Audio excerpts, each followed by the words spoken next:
death the end? Humankind has strived to answer this question since the birth of civilization. The major religions believe that after we die, part of us moves onwards. But some believe this journey can be halted, that a spirit or soul can become trapped between this world and the next, remaining with us as ghosts. The people you will see tonight have one thing in common. They all truly believe they have come face to face with ghosts.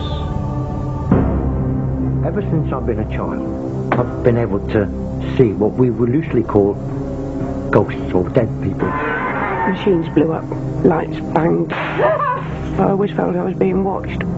I just lifted my head and said, F off. And it went. I was thinking, stupid cow, what's she doing out this time of night? Weather like this, you know, just with a dress on. It's quite hard to believe that a child is seeing something supernatural. I thought, why are my parents talking about these people that are here?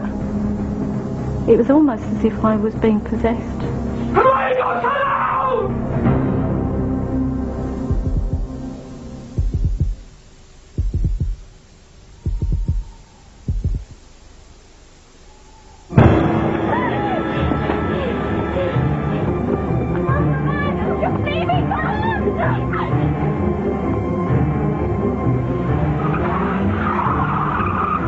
Julie Penny never believed in ghosts.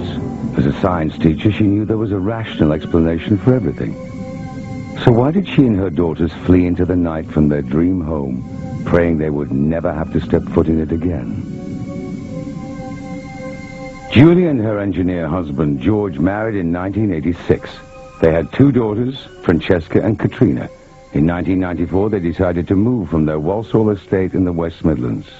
We decided that we'd sell the house and we'd make a new beginning in a rural part of the area. We thought that would be a better way to bring up our children.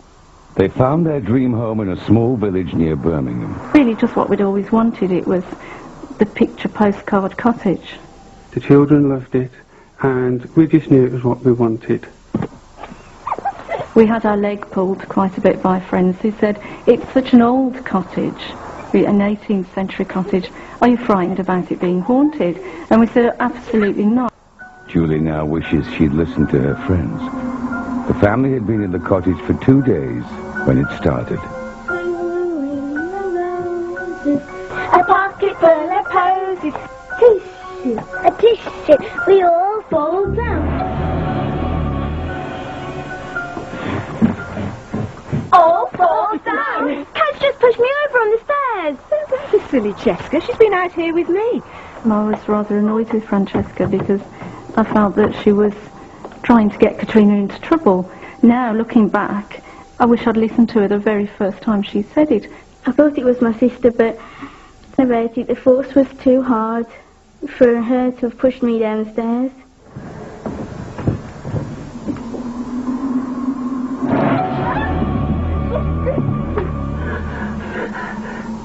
It was like an adult-sized hand that pressed on my face as I went to go up the stairs. At the same time, there was a very cold breeze coming down the stairs. When I got to the top of the stairs, none of the windows were open. As a science teacher, I have to give logical reasons and answers to everything, and that's what I teach children to do. For the first time in my life ever, something was happening that I had no control over, and I didn't have an answer to it. Julie was having a hard time persuading her husband that anything was wrong. I wanted to believe what I was being told, but I am an engineer by trade, and unless I can see it or touch it, it doesn't exist. I was beginning to believe George and think, I must be imagining it. I can't explain it, so what's the other answer?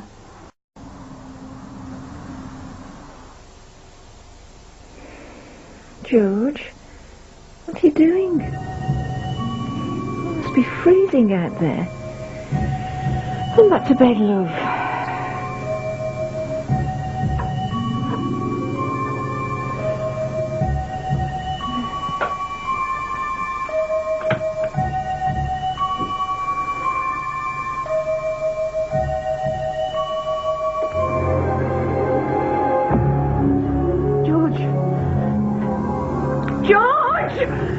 What's the matter? What is it? The man! The man! Oh. Do you care that I've got to be working in 2 hours' time? No, there was this man in our room, and then he disappeared. He looked exactly like George. He'd got a really, really strange outfit on. It was cut in a style I'd never seen before. Over the next few months, the strange events got worse. There were terrible smells and unexplainable electrical problems. Wondering if she might find the answer in the history of the old cottage, Julie visited the local library. The village apparently was a real den of thieves. The stagecoaches were always being held up. There were lots of hideouts for highwaymen. It was really a very rough area. We found out that our cottage was linked up to the Welsh Harp pub by a series of tunnels. The tunnels were used from there for the highwaymen to escape down, and they actually escaped through the trapdoor in our cellar out of our cottage. Close by there was a tree which was a hangman's tree.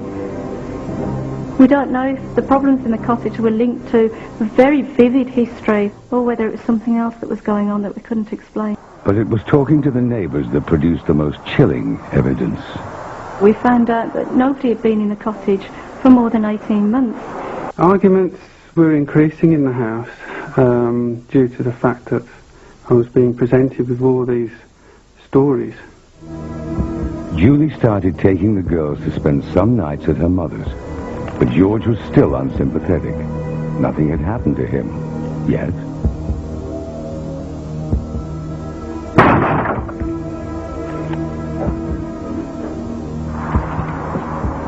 The bang at the door was immense. The whole house shook. I ran to the door immediately and opened it, expecting to see somebody or something there. There was nothing there. George was about to experience firsthand what his family had been going through.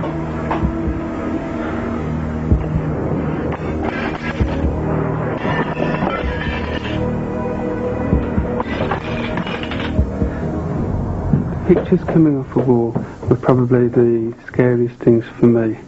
When I looked at the back of the picture, the cord was still intact and the hook was still in the wall. How had the pictures come off? I began to feel really guilty. These things had been going on all this time and I'd been ignoring them. Then things started to take a turn for the worst, and we found that there was something going on a bit more than that, and possibly some kind of poltergeist type activity. If the Pennies did have a poltergeist, they became convinced its aim was to split the family and drive them from the house. It was as if they were playing me and George off against each other, playing the girls off against me. It was like somebody was causing downright mischief in the house. You were just like waiting for something else to happen. It was like you were sitting on a time bomb. Unable to sell for the same price they'd paid, the Penny family were trapped in a home they believed to be possessed. Worse was to follow. I felt that it was becoming a personal vendetta against me alone at this point. I felt that it was trying to take me over and that I was actually going out of my mind.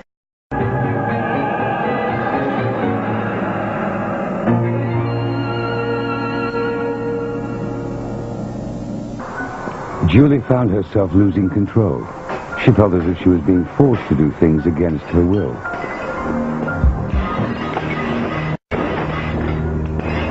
Julie? Oh, Lord, what have you done? What have you done? Look yourself. You've cut yourself open. Who are you going to know?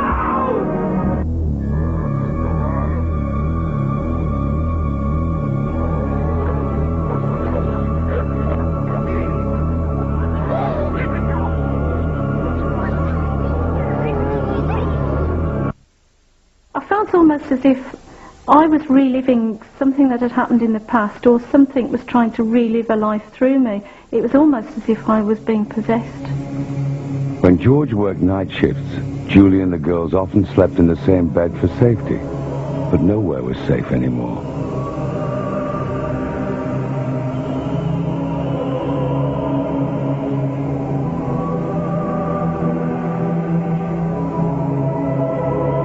Mum, stop it. Please. Mum, come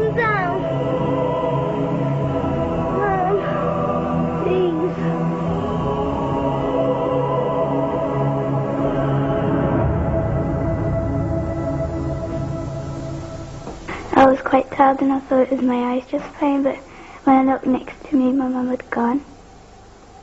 So I thought, okay, I'm not dreaming, my mum is like up there. So that's when I just started screaming. I wasn't going to put them through it anymore. I felt that we tried to fight it, we tried to have an answer to the questions. We couldn't fight back anymore. Come on, girls, hurry up! We were just going to go. That's it. If you're going so quick. No, hurry up!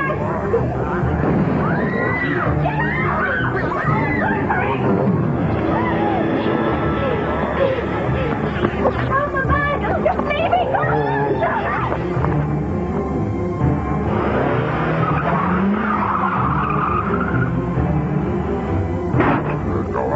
I felt as if it had won. It had beaten us. The pennies fled. It would be 2 years before things returned to normal when they moved to a quiet village in Scotland. Julie is teaching again, and the family have picked up life where they left off. Our new life in Scotland, well, it's just wonderful. And in some ways, that's been the only good thing that has come out of it. I don't think you should ever doubt your children. We tried doing at the start the thing of, oh, it's just a dream, oh, it's just a nightmare, oh, you know, it's just the wind. I don't think you should do that because you just never know just what's really going on. There have been no further problems reported in the cottage. In part 2, a dark past returns the haunted Devon woman. It came back with such a vengeance, it was 10 times worse. And does a tragic air crash hold the key to a modern-day apparition? And I thought, well, if you're going to die like that, you know, are you going to stay around and haunt the place?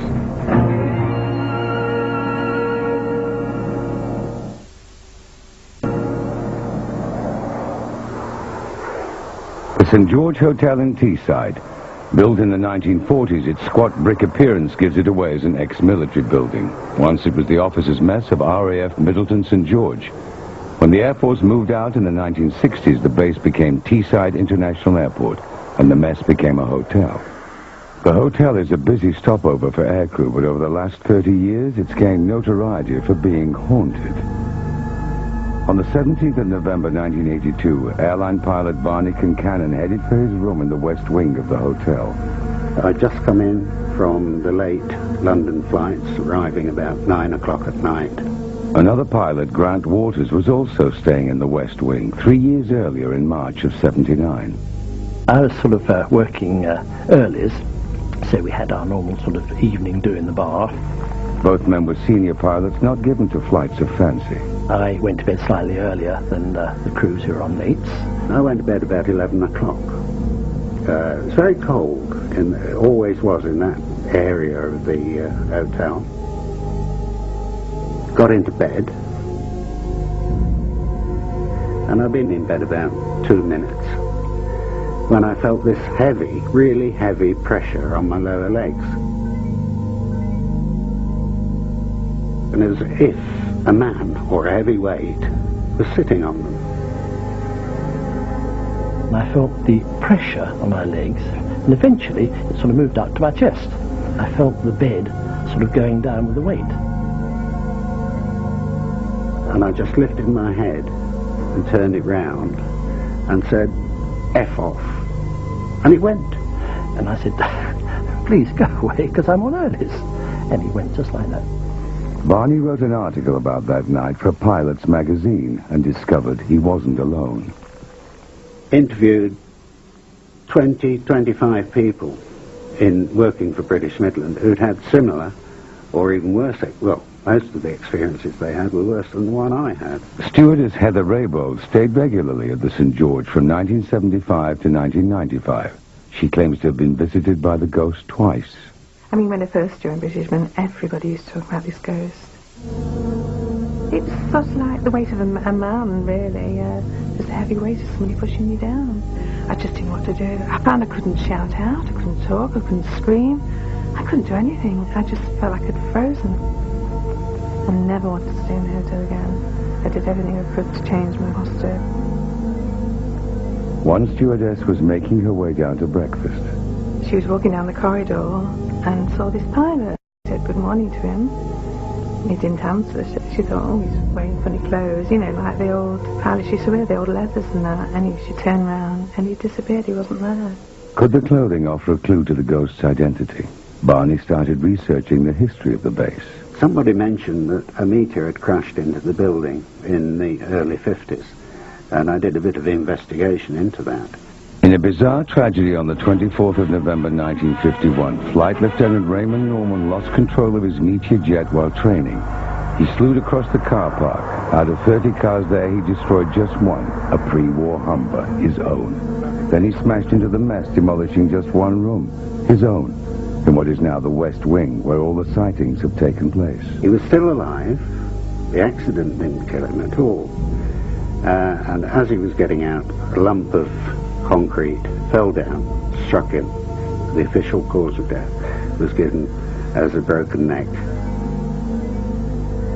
And I thought, well, if you're going to die like that, you know, are you going to stay around and haunt the place? If it is the ghost of Raymond Norman, then he is still around to this day. He was seen in April of this year by a guest on a tour. The lady woke up in the middle of the night, saw what she thought was a husband standing by the window, and turned over to find that he was actually in bed with her. We like our ghost. He doesn't interfere with us, and we take him as quite friendly. Unfortunately, he doesn't like flight crew, and in particular flight deck, and they're the ones that he has the most problem with. Some of the cabin crew, if they're asked to stay in the hotel, they used to go sick. I probably shouldn't be saying that, but they did. Whatever you think about this, I mean, this has happened to 20, 25 people, to my knowledge. So there's got to be something to it.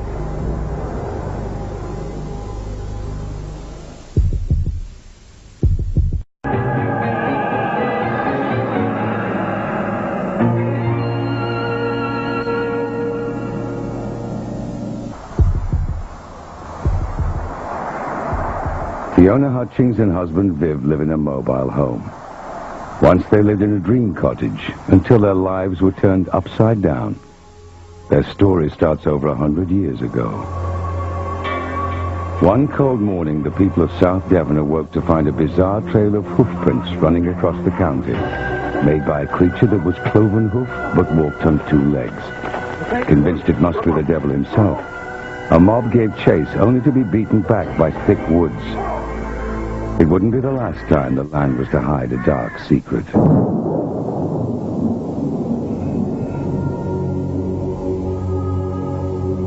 Since then, rumors have abounded of strange goings-on in the woods and moors of the area. Tales of witchcraft, of devil worship, of black magic and human sacrifices.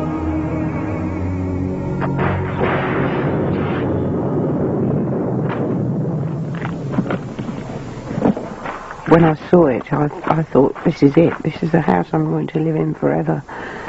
They're going to have to carry me out of here. After years of living in isolation on the Devon moors, 36-year-old nurse Fiona Hutchings had just bought her dream home, Hawthorne Cottage. It seemed to be crying for help. It was very strange, very quiet. Built in 1914, Hawthorne Cottage sat among woods near the town of Teignmouth. Despite the financial burden, she'd made the move to be closer to her mother who had fallen ill. Fiona's son had recently left home, so she set about doing the place up on her own.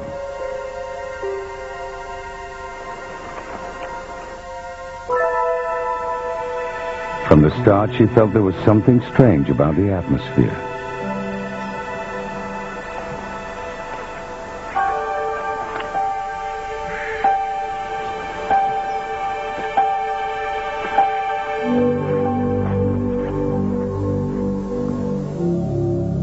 After 6 months in the cottage, Fiona's mother died, leaving her completely alone. Then she met an elderly neighbor with disturbing news about the history of the cottage. She'd never passed my house because she'd been told by her mother not to. Because she said there's all sorts of funny goings-on down there. And I said, oh, you know, bawdy things. And she said, oh, no. She said naughty things. Really naughty. The old woman told her the previous owner of Hawthorne Cottage had gone mad. Fiona dismissed it as village gossip. But 2 months later, she made a gruesome discovery. I was clearing the outside because it was completely overgrown and I started digging up these cats. They'd all been mutilated and then wrapped and placed in the north, south, east, west positions, which I thought was rather strange. The burying of sacrificed animals is a practice often associated with black magic rituals. Fiona had started to feel uneasy in the cottage, but digging up the cats seemed to trigger something unpleasant.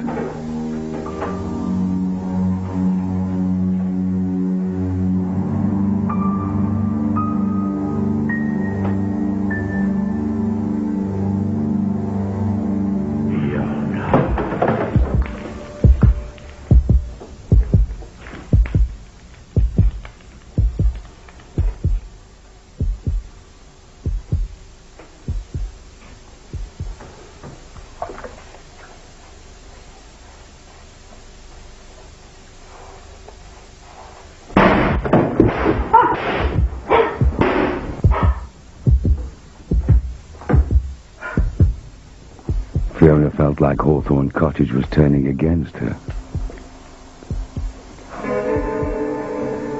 I'd have unexplained electrical faults. I got through about 3 or 4 TVs. I had 2 fires that started for no reason whatsoever. Washing machine that wouldn't turn off. Microwave that blew up. 5 or 6 kettles. Fiona's sanity was being pushed to the limit. It reached breaking point one October night in 1989. I'd gone to sleep quite happily. Actually, I'd had some hot chocolate, which was one of my favourites when I couldn't sleep. And I woke up and I couldn't get off the bed.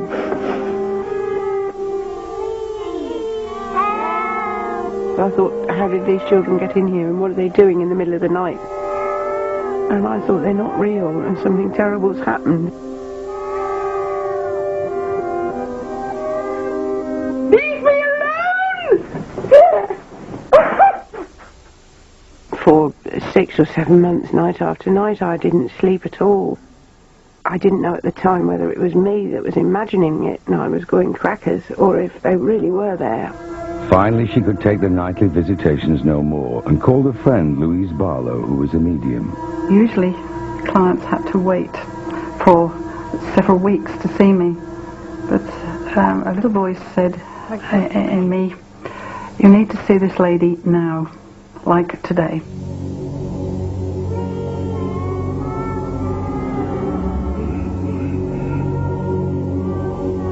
I felt that there had been black magic rituals, or rituals of some sort, where you get a group of people together and they do, they feel wonderful things, but in fact it's awful.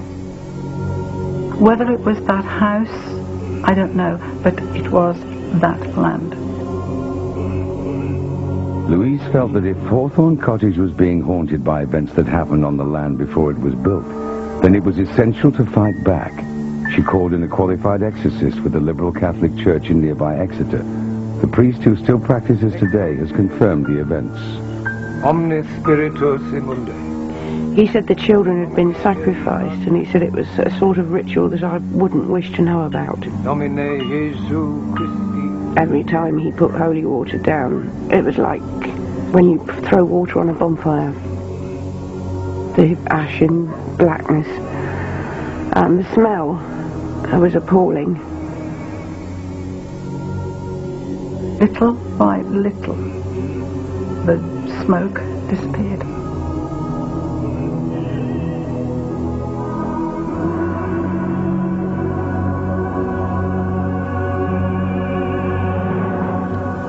I thought, it's finished, it's all done, it's clean, it's lovely.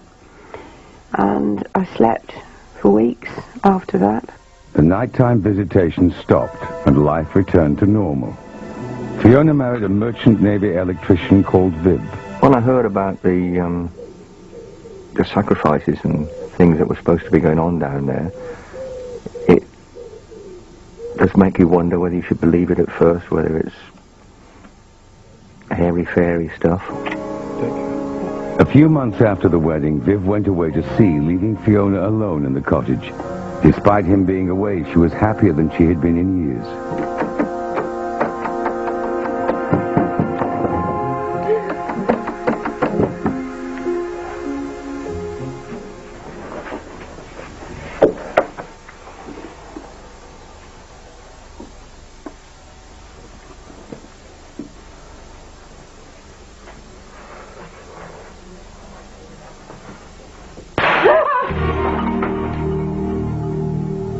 exorcism may have got rid of the children, but Fiona now believed there was something else in the cottage.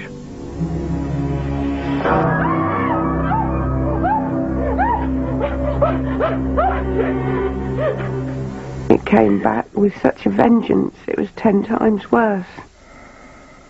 And when Viv returned from sea, he too found himself targeted, usually at night after he'd gone to bed. Oh, God, what on earth happened? I got no idea how I got down there. Well, if I did fall down the stairs, I had no bruising or anything on me. I just can't explain that one at all. I went back to Louise. She said, this has come back since you got married. Not only have you freed the children, you're also happy yourself, and this isn't on, they won't have it.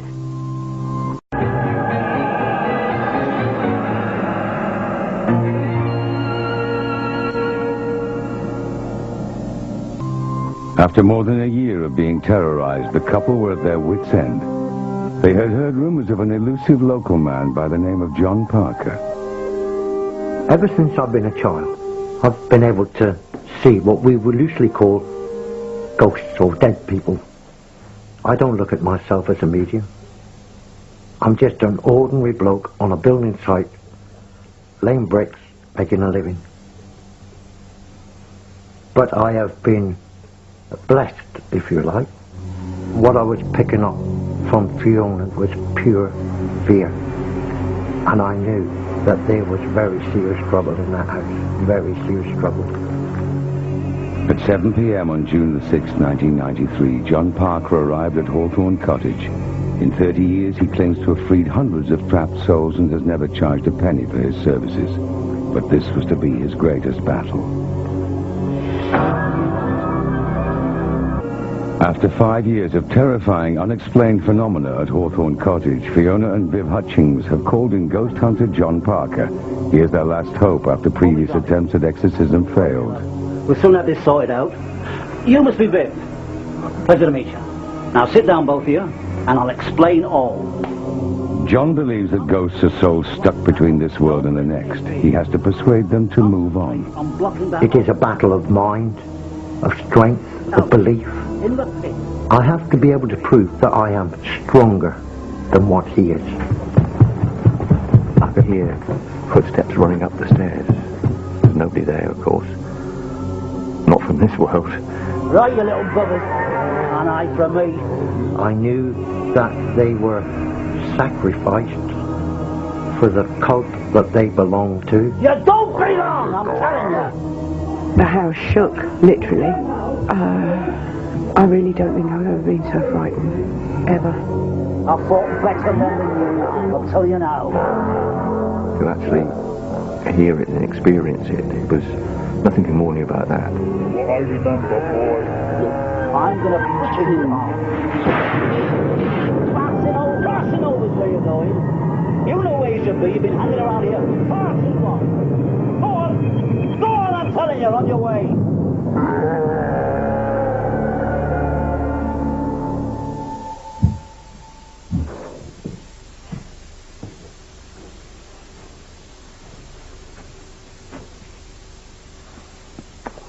Cup of tea would be nice, my dear.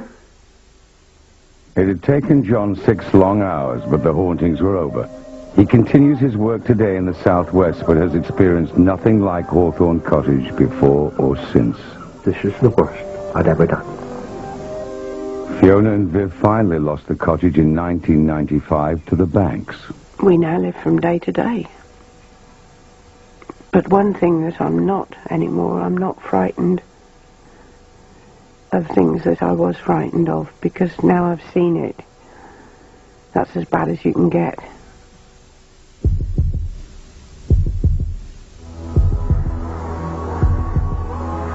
"20 miles outside of Bristol is Chew Valley Lake. It's a tranquil place, but its waters hide a secret. At the bottom sit the ruins of the village of Morton, which disappeared in 1956 when the valley was flooded to make a reservoir. But does the lake also conceal the grave of a ghost?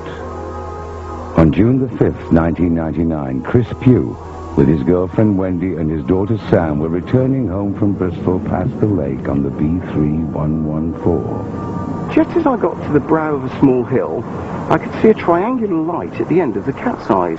And just as I approached it, Wendy looked up and she said, "Pewey, Pewey, look out." And I said, "I know, I've seen it." As we drew closer to this object, it's just a lady just appeared from the middle of the road and drifted very slowly in front of the car. My first thoughts were, oh, perhaps it's just somebody crossing the road. But then, after I looked again, I realised that something wasn't quite right.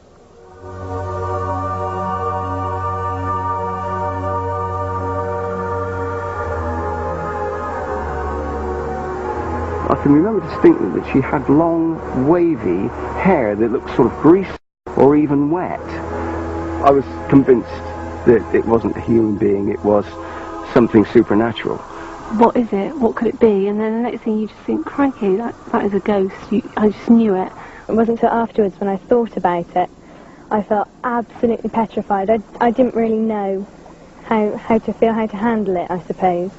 So I pulled into a small car park, into a pub just adjacent to the lake, and phoned the police, and that was quite a difficult explanation to give to them. Police searched the area but found nothing. A week later, Chris replied to an ad in the local paper asking for people who had seen strange things at the lake. A meeting at the local historical society was arranged for witnesses of the ghostly girl. There were about 12 people in total, which was amazing because all of them recorded almost the same information when asked a series of questions, yet there was no collaboration because nobody knew each other before that night. One of those who saw her was Carol Gillen. I was thinking, stupid Carol, what's she doing out this time of night? Weather like this, you know, just with a dress on. That was when I realised then that she was a ghost. The hairs on the back of your neck stood out, knees turned to jelly, and held onto the sort of steering wheel, like just very slowly watching her go up the lane. I started asking around the local village where I lived if there was anybody that knew of anything about maybe a girl out on the lake road. And then I found a lady that had a book, a sort of stories about neighbouring villages. I actually came across a passage in the book about a girl called Catherine Brown that lived at Stratford Mill, which now is Chew Valley Lake. And the story goes that she'd actually drowned in the moat, and she was only a young girl. So I just surmise that this is who it could have been. Catherine Brown disappeared one day at the turn of the century. The next morning she was found drowned. She'd been dead at least 24 hours. Yet her mother claimed to have seen her the previous night climbing the stairs soaking wet, at a time when she was already dead. The events have left those that saw her wondering if it is Catherine Brown retracing her steps home, a home that now lies deep under the lake. From the dresses that she was wearing, you could see that she was obviously from the turn of the century, quite a while ago, and all the little pieces of the jigsaw started to fall into place. Any evidence of Catherine Brown's mortal remains disappeared when the waters flooded the valley. Somewhere there's got to be a grave, and I would love to think that she's here. And I think until I've actually gone right to the end of the story, I won't be satisfied until I do. But I will find out. And hopefully it is Catherine Brown.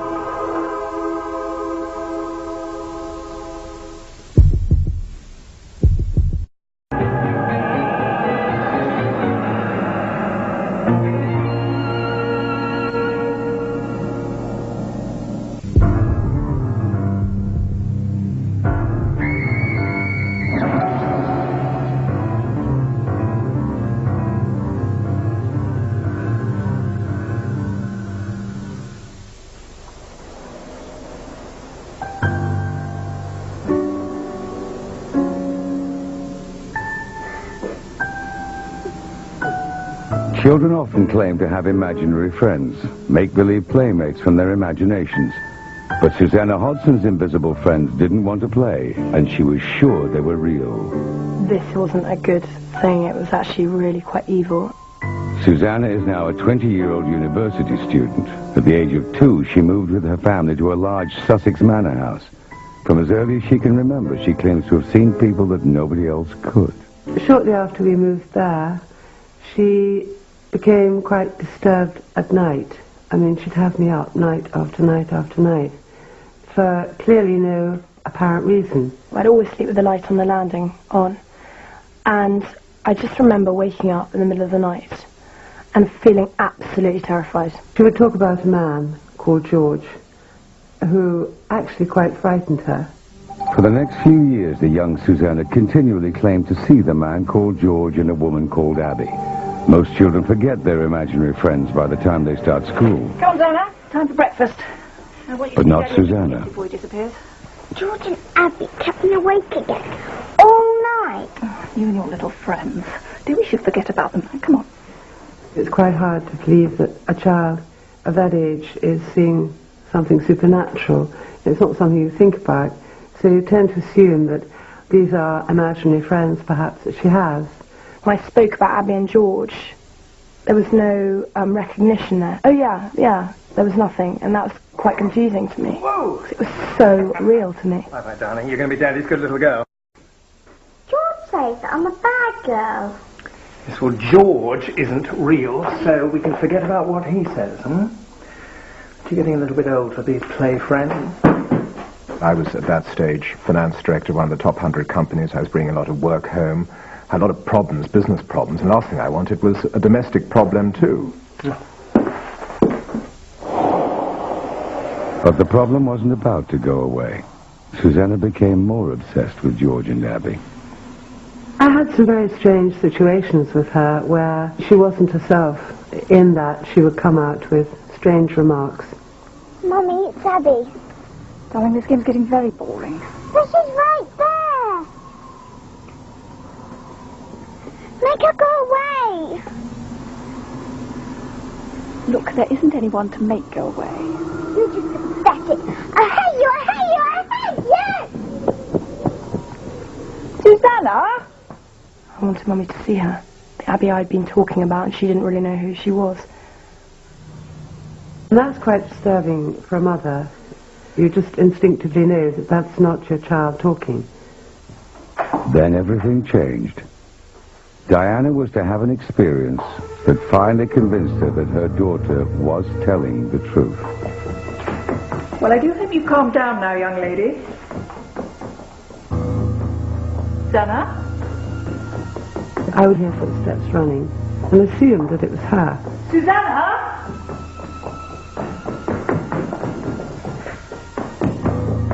The odd thing was that the footsteps still kept on running. The strange events threatened to drive a wedge between Daniel and Diana. Darling, thank God you're back. It was difficult in the beginning with him because he really didn't want to know, actually, at all, and didn't find it remotely interesting or believable. It's Susanna. Dan, I think I believe her. It's really scaring me. Diana, I really don't need this now. You know how it is. You get home, you're pretty knackered, and immediately your wife starts in on some problem that she's had in the day. He just didn't find it credible. I don't know So what it was bashing my head against a brick wall, and he'd get fed up and cross. We'd have an argument. What are you trying to tell me, that this place is haunted? Darling, right now, I do not need to come home to a house full of hysterical women spouting about bloody ghosts. No, and I don't need you coming in at all hours of the night and not giving a damn about your family. Diana was getting more and more concerned, and I think she was frustrated with me because I wasn't actually giving her the right answers. But while her parents argued over whether she was imagining things, 2 floors up, Susanna had no doubts.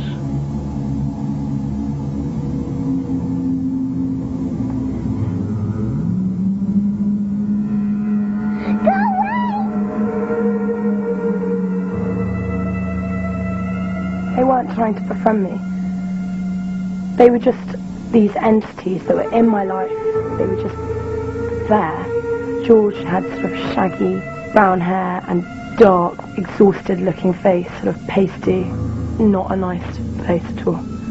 And Abby, she had bags under her eyes and she had straggly black hair. I was so frightened and just curling up on the landing and just sleeping there all night long. I couldn't even go down the stairs, which there was a short staircase to my parents' room. Diana was now firmly fighting in her daughter's corner. I felt that it was bullying my young. And I would actually get quite angry. I would actually verbalize that sometimes when I was alone and no one was listening. You've had your life. Why didn't you just bugger off? Go on, go to hell! You feel somewhat impotent because you don't really know quite what to do or understand how the whole situation is working.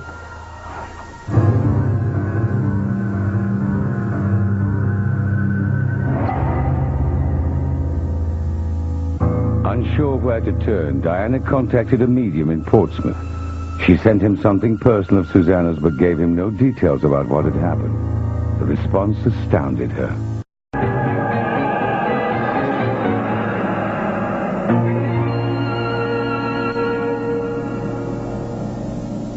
He said there are presences in your house. There's a man who's actually quite evil. His name is George. And there's a woman called Abby. When you told me the names, George and Abby, it actually was very scary because it confirmed everything. The medium went on to describe a terrifying scene he claimed had happened at the house when George and Abby were alive. What he saw was a woman running in great fear, chased by a man. The woman's dress was torn at the back, and the man was coming with an axe. No records exist of the pair, so no one will ever really know the truth, but it was enough to convince Diana. The only thing we could do was to actually have an exorcism, and I'd have to try to persuade my husband. So I said, look, you know, there is this problem. I don't really believe it, but if you can show me some kind of tangible proof, then we can take it to the next stage. It wasn't long before Daniel would be convinced. It was Susanna's 8th birthday, and her friends were invited to a party at the manor house. One of them was a young boy, also called Daniel. I went inside. I think I needed to go to the toilet. I'm not quite sure, but I remember going into the house on my own.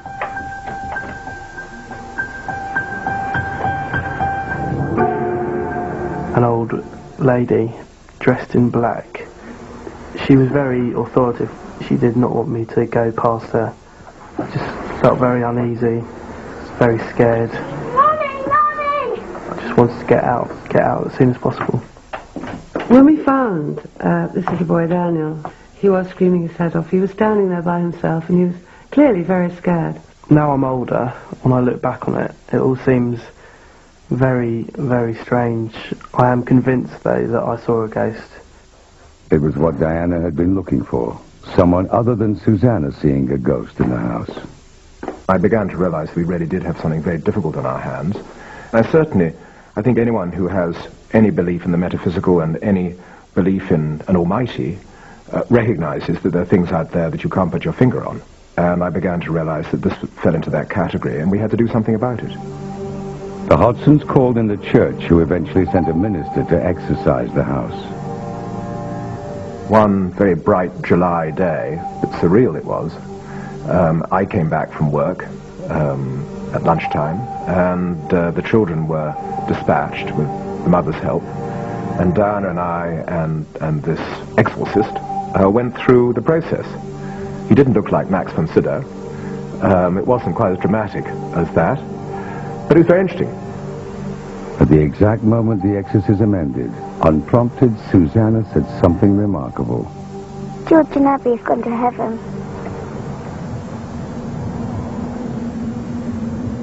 I don't know why I said it. It just came from the feeling. And I said, what's your batting average?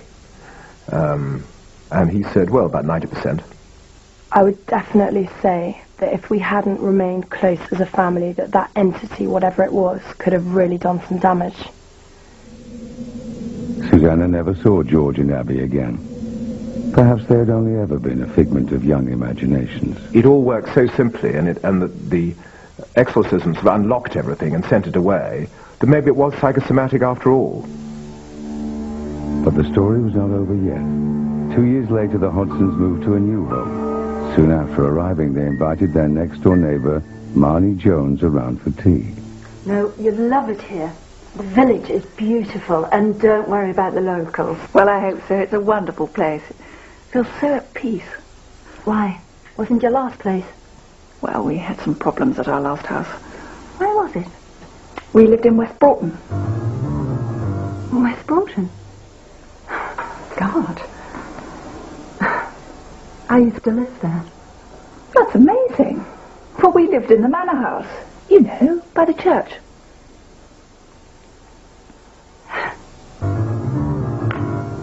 So did I. Oh, my God. Did you ever... I mean... I don't know how to put this. You'll think I'm completely barking mad, but... Well, we had some problems there. Mainly with Susanna, our eldest. Oh, my God. You as well.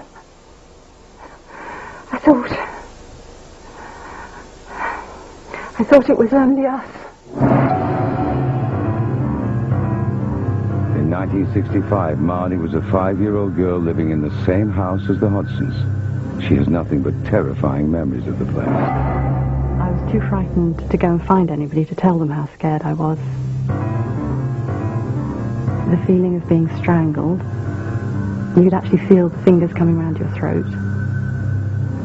The name George had a very strong ring to it. I think that there were other entities there, but George is the only name that I have. As soon as your foot got on the top staircase, you had to fly. You had no fear about falling or slipping, because that was absolutely nothing compared to what was coming after you. The thing which really proves it was that we bumped into someone in 1,000,000 to 1 chance who'd actually lived in the house quite independently and had had problems with it. It still brings the hairs up on the back of your neck. There's no other way to describe it. It's a pure fear. And I would say it was evil. What was there was very evil. It still gives us nightmares, even to this day now, recurrent nightmares. And you know that that's a memory. But it really did happen that all those years ago. After terrorizing 2 families for over 20 years, the manor house is now calm. Perhaps thanks to the Hodson's exorcism. It is currently a happy family home, and the owners have reported no evidence of haunting. If you believe the stories you have seen tonight, then you're not alone. Over half the population believe that the soul survives death, and a further third believe that ghosts are the evidence of a trapped soul. No one knows why ghosts appear at some places and why only certain people seem to see them. But they're more common than you might think. 1 in 10 people in Britain claims to have seen a ghost, making this the most haunted place on Earth.